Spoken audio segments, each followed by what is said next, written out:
কেন দিব না? তুই আমার একমাত্র বেস্ট বলে কথা। তোকেও মেরে আমাদের কাছে নিয়ে যাব, চিন্তা করিস না।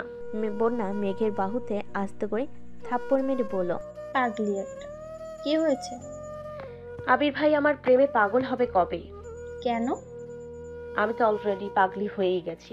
আবির ভাই পাগল হলেই পাবনা গিয়ে সংসারটা শুরু করব। বন্যা হাসতে হাসতে ক্লান্ত হয়ে পড়েছে, মুখে হাসি রেখেই বলল, আল্লাহ আমার বাঁচাও।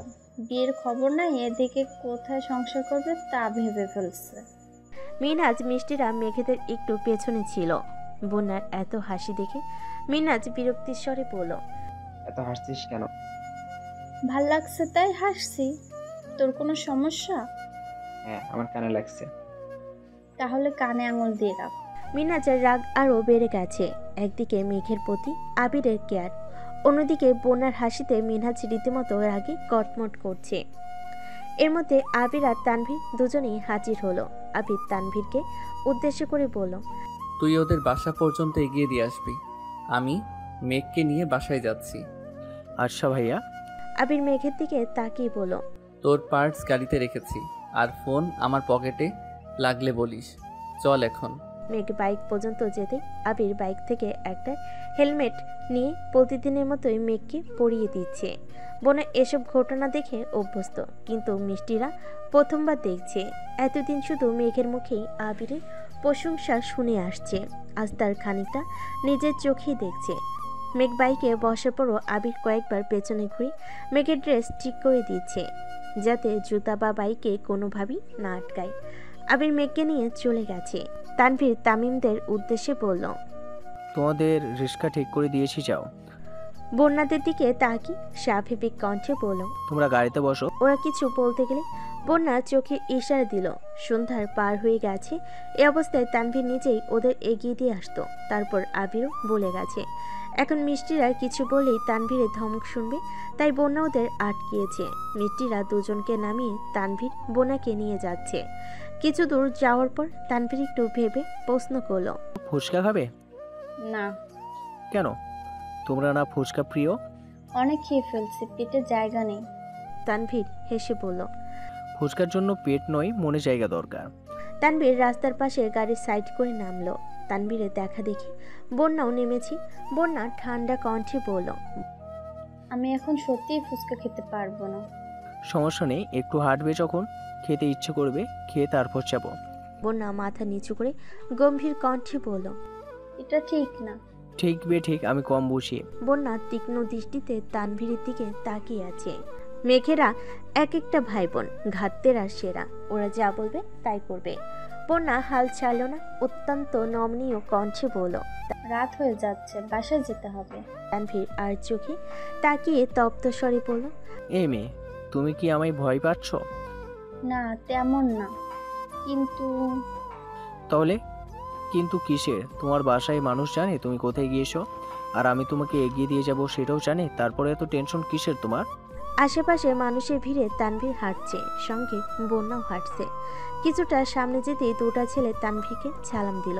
তানভীর সালামের উত্তর দিতে দুজনের মধ্যে একজন মুচকি হেসে শুধালো। তানভীর সহসা বন্যার দিকে তাকালো। বন্যা ট্যাপ ট্যাপ করে তাকিয়ে আছে তানভীরের দিকে। তানভীর ছেলেগুলোর দিকে জিভ দিয়ে ঠোঁট ভিজে ধমকের স্বরে বলল, এখনো কি প্রশ্ন করতে হয়? তোরা এতও জানিস না? যা এখান থেকে। ছেলে দুটো সরি বলে মাথা নিচু করে চলে গেছে। তানভীর বন্যার দিকে না তাকিয়ে বলল, ডোন্ট মাইন্ড প্লিজ। বন্যা শক্ত কণ্ঠে বলল, আমি বাসায় যাব। কেন? ও, ভালো লাগছে না। তোমার যখন ভালো লাগবে তখন ফুচকা খাবে, তারপর বাসায় যাবে। বন্যা রাগি বলল, আজব, আমি বললাম তো আমার ভালো লাগছে না। তানভীর এবার রাগি স্বরে প্রশ্ন করলো, তো আমি কি করব? নদীতে ফেলে দিয়ে আসবো? মানে? তানভীরের হঠাৎ আবিরে বলা কথাটা মনে পড়ছে।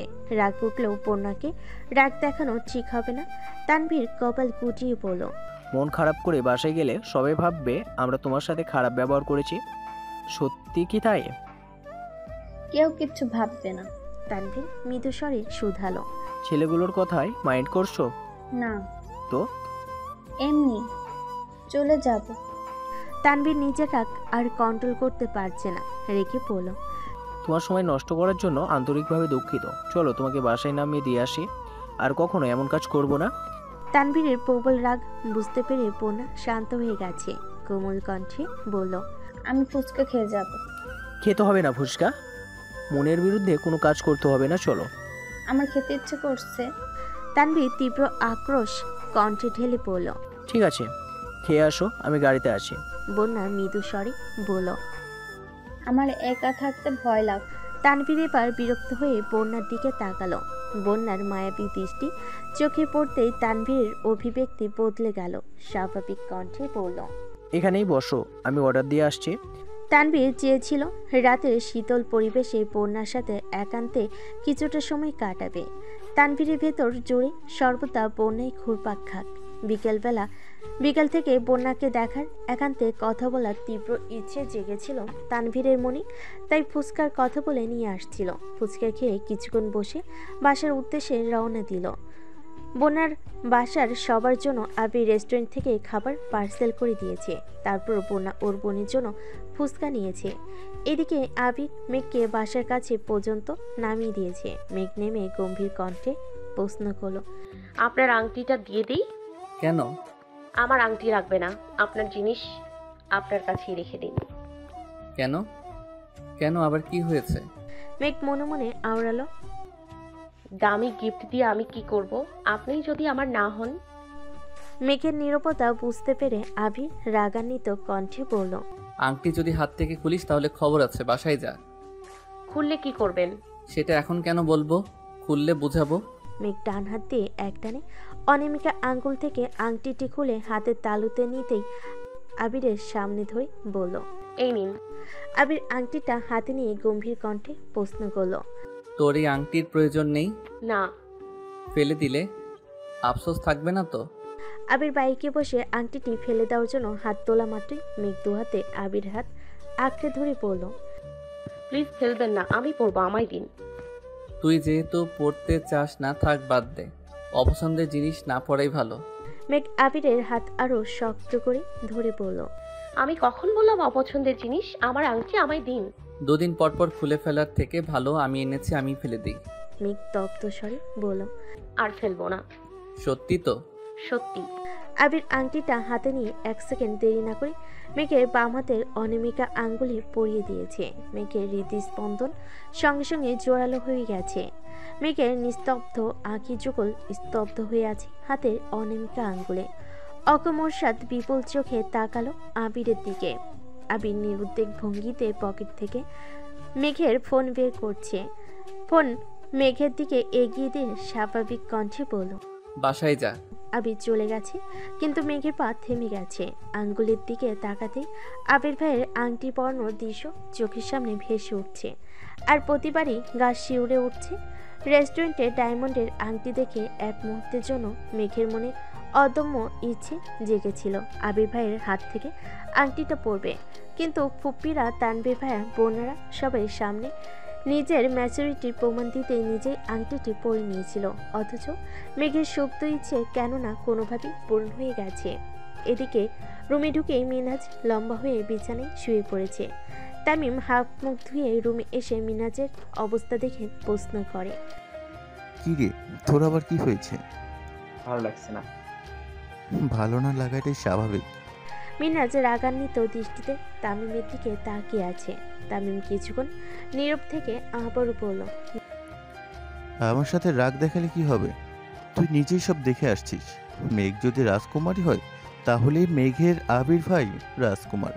ওদের ব্যাপার স্যাপারটাই আলাদা লেভেলের। মেঘ আমাদের সাথে সিম্পলভাবে মিশে বলে এই না তারা আমাদের মতো সাধারণ। আজ তানভীর ভাইয়া আর আবির ভাইয়া ইন্ডাস্ট্রিয়ালিস্ট। তাদের অবস্থান বুঝিয়ে দিয়েছেন সম্পূর্ণ রেস্টুরেন্ট বুকিং করে। আনলিমিটেড খাবার, ডায়মন্ড, গোল্ডের গিফটের ভিতর তোরার আমার অবস্থান ঠিক কোথায় বুঝতে পেরেছিস? মিনাজ চোখ নামিয়ে ধীর কণ্ঠে বলল, আমি মেয়েকে পছন্দ করি। তুই পছন্দ করিস, কিন্তু আমার মনে হয় আবির ভাইয়া মেঘকে ভালোবাসে। মেঘের প্রতি ওনার কনসার্ন দেখছিস?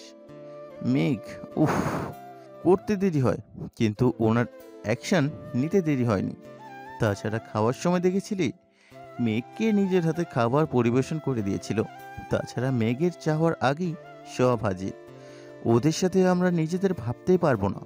বন্যা মধ্যবিত্ত ঘরের মেয়ে হয়েও আমায় রিজেক্ট করতে একবারও ভাবেনি।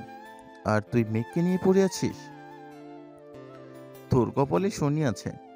শনি থাকলেও আমি এর শেষ দেখে ছাড়বো। শালা, নিজেও মরবি, আমাকেও মারবি। আজ মেঘ ভার্সিটিতে আসার পর থেকে মিষ্টিরা মেঘকে রাগাচ্ছে। মিষ্টি আবির ভাইয়ের লুক আর ব্যবহারের উপর ক্র্যাশ খাইছে। এ কথা বলা মাত্রই মেঘ তেলে বেগুনে জ্বলে উঠছে। মিনাজ সেই সঙ্গে বলছে, মিষ্টি তোর পছন্দ হলে প্রেম করতে পারিস। মেঘের আগে গজগজ করতে করতে বলল। তোর মাথাটা আগে ফাটিয়ে তারপর মিষ্টির মাথা ফাটাবো বলে দিলাম। মিনাজ হেসে বলল। বললেই হলো, তুই বারণ করার খেয়ে মিষ্টিতে এগিয়ে যা, আমি তো পাশে আছি। মেঘ মিষ্টির হাত থেকে মিষ্টির সানগ্লাসটা একটানে নিয়ে নিজের চোখে দিয়ে গলা খাকারে দিয়ে ভাব নিয়ে বলল, আমি কিন্তু আবির ভাইয়ার হবু বউ। মানে? আবির ভাই আমায় আংটি পরিয়ে দিয়েছেন, তাহলে আমি কি ওনার হবু বউ হব না? মিনাজ কপাল কুচকে তাকিয়ে আছে। তামিম হাসতে হাসতে বলল, নিশ্চিন্ত রাতে স্বপ্ন দেখেছিস, কাল আমাদের সামনে নিজের হাতেই নিজে আংটি পরলি, এখন আসছিস ভাব নিতে। মেঘ ঠান্ডা কণ্ঠে বলল, ভাব কেন নিব? উনি বাসার সামনে গিয়ে আংটি নিজের হাতে পরিয়ে দিয়েছেন। সত্যি পড়াইছেন? মেঘ উচ্চস্বরে চেঁচিয়ে বলে। 100% সত্যি। মিনাজ বিরক্তির স্বরে বলল। কোন হাতে পড়াইছেন? মেঘ স্বাভাবিক কণ্ঠে বলল, বাম হাতে। মিনাজ মাথা নিচু করে মাটির দিকে কিছুক্ষণ তাকিয়ে থেকে হঠাৎ হাসতে হাসতে বলল। বাম হাতে আংটি পরালে বিয়ে হয় না। মেঘ ভেঙচি কেটে বলল, আমায় এত কিছু বোঝাতে হবে না, বিয়ে হয়েছে মানে হয়েছে, তোদের মানতে হবে না, আমি মানলেই হলো। তামিম বিড়বিড় করে বলল। তোর মাথা পুরাই গেছে। মেঘেদের দিনকাল ভালোই যাচ্ছে, কিন্তু আবিরের ক্রোধ কোনো মতেই কমছে না। আশেপাশে সব খোঁজ নিয়েছে, মেঘকে পার্সেলটা কে দিয়েছিল তার কোনো খবর পাচ্ছে না। শুক্রবার সন্ধ্যার পর আবির ছাদের সোফায় হেলান দিয়ে বসেছিল। তানভীর আবিরকে সারা বাড়ি খুঁজে অবশেষে ছাদে আসছে। আবিরের রাগান্বিত মুখবিবর দেখে মোলায়েম কণ্ঠে শুধালো, কি হয়েছে ভাইয়া, আজ আড্ডা দিতে চাওনি? না, ভালো লাগছে না। কেন ভাইয়া? আবির ভারী কণ্ঠে বলল। ওরে পার্সেলটা কে পাঠাইছে এখনো জানতে পারলাম না। তোর বোনকে যতবার জিজ্ঞেস করি ও কেমন যেন উল্টাপাল্টা উত্তর দেয়। ভালো লাগছে না আমার। তানভীর এক পা করে পেছাতে লাগলো। তানভীরের ভাব দেখে আবির থমথমে কণ্ঠে প্রশ্ন করল। তোর আবার কি হয়েছে? তানভীর আবিরের থেকে 8 থেকে 10 হাত দূরে গিয়ে দীর্ঘশ্বাস ছেড়ে বলল, আসলে পার্সেলটা আমি পাঠিয়েছিলাম। কি? বলে আবির দাঁড়াতে তানভীর দৌড়াতে শুরু করে। তানভীরের পেছনে আবিরও ছুটছে। তানভীর দৌড়াতে দৌড়াতে নিচে আসছে। এদিকে সোফায় বাড়ির মহিলারা সহ মেঘ মিম আদি পৌঁছেছিল। তানভীরকে দৌড়ে নামতে দেখে সবাই আতঙ্কিত হয়ে গেছে। তানভীরের পেছনে আবিরকে দেখে সহসা বসা থেকে দাঁড়িয়ে পড়েছে। তানভীর সোজা মেন গেট পর্যন্ত চলে গেছে। দরজা খোলার চেষ্টা করছে যেন বাসা থেকে বেরিয়ে যেতে পারে, কিন্তু দরজা খোলার আগে আবির চলে আসছে। আবির তানভীরের পিঠে 2-3টা থাপ্পড় মেরেছে। তানভীর সঙ্গে সঙ্গে বসে পড়েছে। যতটা ব্যথা পেয়েছে তার থেকেও বেশি চিৎকার করছে। আল্লাহ, আমি শেষ। হালিমা খান, মালিহা খান দুজনেই ছুটে এসে উত্তেজিত কণ্ঠে শোধান, এই কি হয়েছে তোদের? তানভীরকে মারছিস কেন? মেঘ মিমরাও ছুটে আসছে। মেঘ গভীর কণ্ঠে বলল, ভাইয়াকে এভাবে মারছেন কেন? ব্যথা পাচ্ছে না? আবির ঠাট্টার স্বরে বলল, আহা গো, আসছে তাহার দরদি বোন। তোর ভাই যে অপরাধ করছে তার জন্য ওরে সারা দিন পেটানো দরকার। কি করছে? তোদের বলা যাবে না।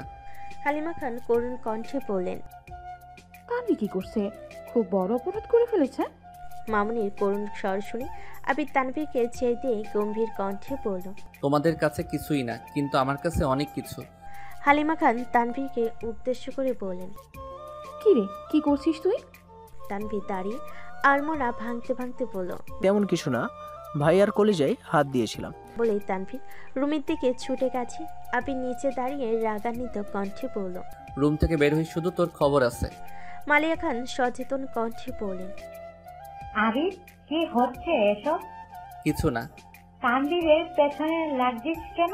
আবির ভারী কণ্ঠে বলল, আমি ওর পেছনে লাগি নাই আম্মু, ও আমার পেছনে লাগছে। আর আমাদের দুই ভাইয়ের মধ্যে তোমরা ঢুইকো না প্লিজ। ঠিক আছে, ঢুকলাম না, তোদের যা মন চাই কর। ধন্যবাদ। আবির নিজের রুমে চলে গেছে। তানভীর কিছুক্ষণ পর রুম থেকে বের হয়েছে। বেলকুনিতে মেঘকে পেয়ে ধীরে কণ্ঠে শোধালো, ভাইয়া কোথায় রে? রুমে কেন? একটু দেখা করে আসি। ভাইয়া তুমি যাইও না, আবির ভাই আমাকে মারবে। আরে না, কিছু করবে না। মেঘ বিড়বিড় করে বলল, যাও, মায়ের খাওয়ার শখ লাগছে, যখন খেয়ে আসো। ভাইয়া। আবির বই পড়তেছে। তানভীর আবারও ডাকলো, ও ভাইয়া। কি হয়েছে? আসবো? কেন? একটু আসি। আয়। তানভীর দীর্ঘশ্বাস ছেড়ে বলল, তোমার সাথে রাগ করার মতো আমি কিছুই করিনি। আবির গুরুতর কণ্ঠে বলল, পার্সেলের টেনশনে আমার মাথা পুরো নষ্ট হয়ে গেছে। 10-12 দিন ধরে তন্ন তন্ন করে মানুষটাকে খুঁজছি, আর তুই রিল্যাক্সে বসে আছিস। তুমি আমায় বলতা। জানিস তো আমার কাউকে দুশ্চিন্তায় ফেলতে ভালো লাগে না। আচ্ছা সরি, আমি ভাবছি তুমি পার্সেলের বিষয়ে ভুলে গিয়েছো। তোর বোনকে ঘিরে সামান্যতম বিষয় আমি ভুলতে পারি না। এত যত্ন এত ভালোবাসা থাকা সত্ত্বেও রাগ দেখাও কেন? দিনের পর দিন দুজনে গাল ফুলিয়ে রাখো কেন? আর এদিন পার্সেল পাঠিয়েছিলাম বলেই তো বোনকে এত সুন্দর সারপ্রাইজ দিয়েছো। আবির হঠাৎই সিক্ত আঁখিতে তাকিয়ে বলল, হ্যাঁ, কিন্তু আমার খুব ভয় হয়। ওকে হারানোর ভয় সর্বক্ষণ আমার মনে ঘুরপাক খায়। কি করি না করি নিজেই বুঝি না। তানভীর শান্ত স্বরে বলল, টেনশন করো না, ইনশাল্লাহ সব কিছু ঠিক থাকবে। মেঘ দরজায় দাঁড়িয়ে মৃদু হেসে বলল, আসবো? তানভীর আবিরের দিকে তাকিয়ে বিড়বিড় করে বলল, আমার বোন এখন ওই রুমে আসতে অনুমতি নিচ্ছে, অথচ কয়েকদিন পরে তোমাকে এই রুম থেকে বের করে দিবে। ভাবতেই ভালো লাগছে। এতক্ষণে আবিরের মুখে হাসি ফুটল। ঠোঁটে হাসি রেখে মেঘকে বলল, আসেন। মেঘ রুমে ঢুকতেই বুড়ো কুচকে শুধালো, আপনাদের দুই ভাইয়ের অভিমান ভাঙছে। তানভীর উত্তেজিত কণ্ঠে বলল, আমরা দুই ভাই কখনো অভিমান করি না। মেঘ কপাল কুটিয়ে রাগী স্বরে বলল, কোটা দিলা? তানভীর থমথমে কণ্ঠে বলল, ছি, আমার বোনকে আমি খুঁটা দিতে পারি? মেঘ শীতল কণ্ঠে জানালো, আমি কিন্তু যার তার সাথে অভিমান করি না, যে আমার সাথে উল্টাপাল্টা আচরণ করে তার সাথে অভিমান করি। তানভীর হেসে বলল, তোর অভিমান নিয়ে আমি কিছু বলি না, আর বলবোও না। তোর ইচ্ছে হলে 24 ঘন্টা অভিমান করে বসে থাকবি, আর মানুষ তোর অভিমান ভাঙাবে। আবির গম্ভীর মুখ করে তানভীরকে উদ্দেশ্য করে বলল, আজ অভিমান করতে পারি না বলে কারো কাছে পাত্তা পাই না। তানভীর রাশভারী কণ্ঠে বলল, হয়েছে, তোমার আর অভিমান করতে হবে না। একজনের ঢং দেখলে বাসি না। দুদিন পর আবির মেঘকে পার্সেলটা দিয়েছে। পার্সেলটা দেওয়াই মেঘ সরু নেত্রে তাকিয়ে প্রশ্ন করলো, পার্সেল দিয়ে দিচ্ছেন যে, কে পাঠাইছে? তা জেনে তোর কাজ কি? নিলে নে, না নিলে নাই। মেঘ পার্সেল নিয়ে রুমে চলে গেছে। পার্সেলে বই, চকলেট, ছোট ছোট গিফটে ভরা একটা বক্স ছিল। এক সপ্তাহ কেটে গেছে। আজ মেঘের মনটা খারাপ। ক্লাসে আসতে একটু দেরি হয়ে গেছে, তাই বোনের সাথে বসতেও পায়নি। একা মন খারাপ করে ক্লাসে শেষ করে বেরিয়ে আসছে। সেমিনারে বন্যা আর মিষ্টির সঙ্গে হাঁটছিল। আচমকা মিনাজ পেছন থেকে মেঘের মাথায় গাঁটটা দিয়ে বলল, এটা পচা মেঘ। মেঘ মাথায় হাত বুলিয়ে পেছনে তাকাতে মিনহাজ প্রখর তপ্ত স্বরে বলল, তুই আমার ব্লগ দিছিস কেন? মেঘের এমনিতেই মেজাজ খারাপ, তারপর মিনহাজের উল্টাপাল্টা কথা শুনে মেঘের মেজাজ আরো খারাপ হচ্ছে। মেঘ অদম্য কণ্ঠে বলল, আমি তোকে ব্লগ দিব কেন? আর কোথা থেকেই বা দিব? তুই আমাকে ফেসবুকে ব্লগ দিছিস। ধুর, আমি ব্লগ দিইনি। জ্বালাস না আমায়, এমনিতেই মন ভালো না। তুই ব্লগ দিচ্ছিস, বিশ্বাস না করলে চেক কর। আমি গত 2 দিন যাবৎ ফেসবুকে ঢুকি না, তোকে ব্লগ দিব কিভাবে? আমি গতকাল রাতে ওকে মেসেজ দিছি, আর কিছুক্ষণ পর দেখি তুই আমাকে ব্লক মারছিস। বাজে কথা বলিস না মিনহাজ। তুই তোর ফোন বের কর, ব্লগটা চেক কর, তাহলেই হবে। মেঘ ফোন বের করে বন্যাকে দিয়ে সাইডে চলে গেছে। মন খারাপ থাকলে কারোর সাথে কথা বলতে ইচ্ছে করে না, সেখানে হাঙ্গামা করা তো দূরের বিষয়। বন্যা ফেসবুকে ঢুকে মেঘের ব্ল্যাকলিস্টে ঢুকলো। ব্ল্যাকলিস্টে প্রথম আইডিটায় মিনহাজের। বন্যা উদ্বিগ্ন কণ্ঠে বলল, মেঘ সত্যি সত্যি মিনহাজকে ব্লক দেয়া? মেঘ বিরক্তির স্বরে বলল, আমি কাল ফেসবুকে ঢুকিই নাই। বনে আবার শান্ত স্বরে প্রশ্ন করলো, মিনহাজ কি হয়েছিল, পুরো ঘটনা বল। মিনহাজ বলা শুরু করলো, মেঘ মাঝে মাঝে আমি মেসেজ দিই, ওর মন চাইলে রিপ্লাই করে, না চাইলে করে না। দুদিন ভার্সিটি বন্ধ ছিল, ভাবছিলাম একটু স্মরণ করি। গত পরশুদিন মেসেজ দিয়েছি, নেটে আসেনি। গতকাল রাত মজার ছলে মেসেজ সিন করছিলাম, বেবি আই মিস ইউ। তারপর নেট থেকে বেরিয়ে গেছি। খেয়ে এসে নেটে ঢুকে দেখি মেঘের আইডি থেকে ব্লক দেওয়া। মেঘ তীক্ষ্ণ দৃষ্টিতে তাকিয়ে জানালো। আমি নেটে ঢুকিওনি আর এমন কোনো মেসেজ দেখিওনি। বন্যা একটু ভেবে প্রশ্ন করলো। তোর আইডির পাসওয়ার্ড কেউ জানে?